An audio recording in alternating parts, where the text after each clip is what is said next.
Let's dive right into this. Welcome to today's Explainer, where we're unpacking a massive, almost invisible flaw that quietly tears down incredibly successful companies from the inside out.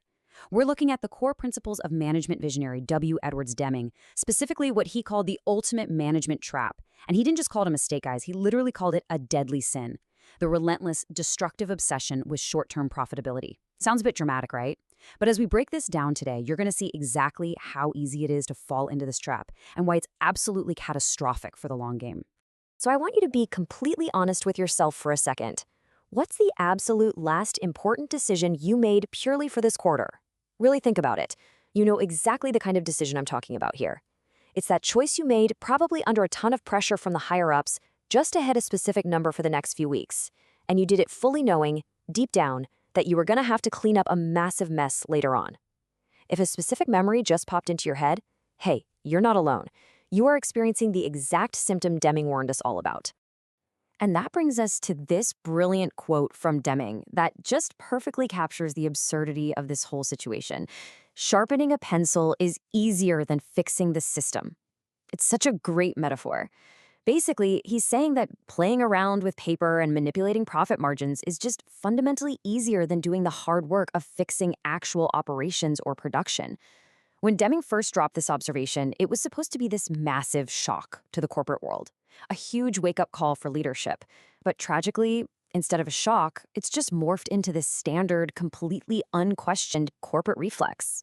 So let's look at how this reflex actually plays out in the real world, usually right at the end of a quarter when the heat is really on. It turns into this flurry of quiet, almost invisible little actions. Essential expenses, those just quietly get delayed until the next cycle. Revenue recognition dates magically moved up to pad the current month. Budgets get suddenly and mysteriously revised. It's basically a rapid-fire series of accounting tricks. And, they seem small. In isolation, they seem completely mundane, just tiny little tweaks on a spreadsheet. But that brilliantly illustrates the real danger of this whole mindset. Because when you take all those isolated tiny tricks, the delayed expenses, the shifted dates, the whole shebang, and you put them all together, they make a beautiful number for the report.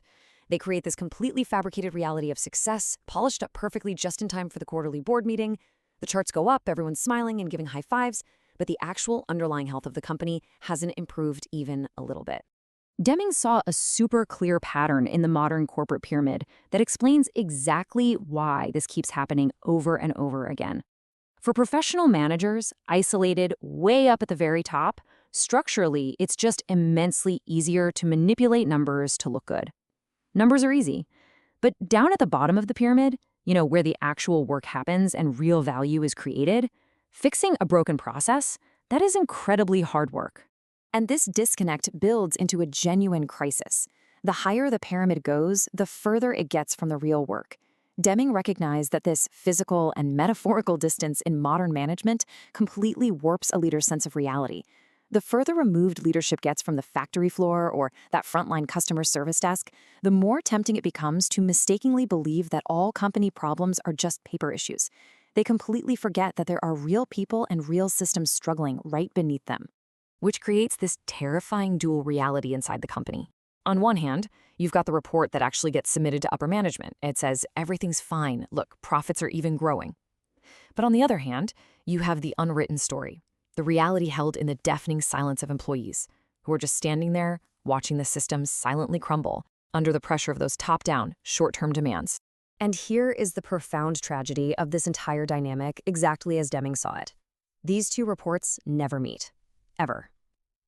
The executives sitting up at the top of the pyramid are busy celebrating the fictional numbers from the submitted report, completely and blissfully unaware of the silent damage that's just accumulating on the floor.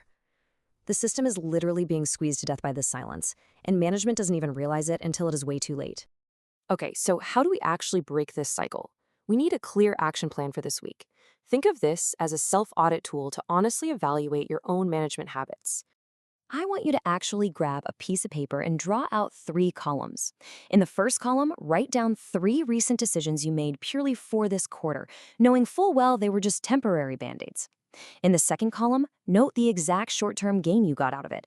And in the third, brutally assess the future cost of repairing that decision. For example, let's say your decision was delaying a major software update. Your short-term gain? Well, you saved 3% on the budget right now. Sounds great, right? But the future cost? That delay might cause a catastrophic system failure, leading to months of downtime and near bankruptcy just 3 months down the road. Mapping this out explicitly forces all those invisible costs to become painfully visible. So once you fill out that table, take a really hard look at your list. Is there a list where the negative columns, those future costs of repair, are vastly greater than the positive short-term gains? I really want to leave you to deeply contemplate that for a second. Because look, if your future costs are heavily outweighing your immediate gains, you have to realize you aren't actually managing the system anymore. You're just borrowing against its future survival. You're falling right into that deadly sin. It's incredibly eye-opening when you finally lay those decisions out on paper and see the true cost of short-term thinking. If you found this breakdown valuable and want to dive deeper into these core concepts from Dr. Jadran Antelovich, our next explainer is going to cover the devastating impacts of management fluctuation. It builds perfectly on everything we've unpacked today about structural stability. Make sure to check the description for more details on that deep dive. Keep questioning the systems around you, keep your eyes on the long game, and I'll catch you next time.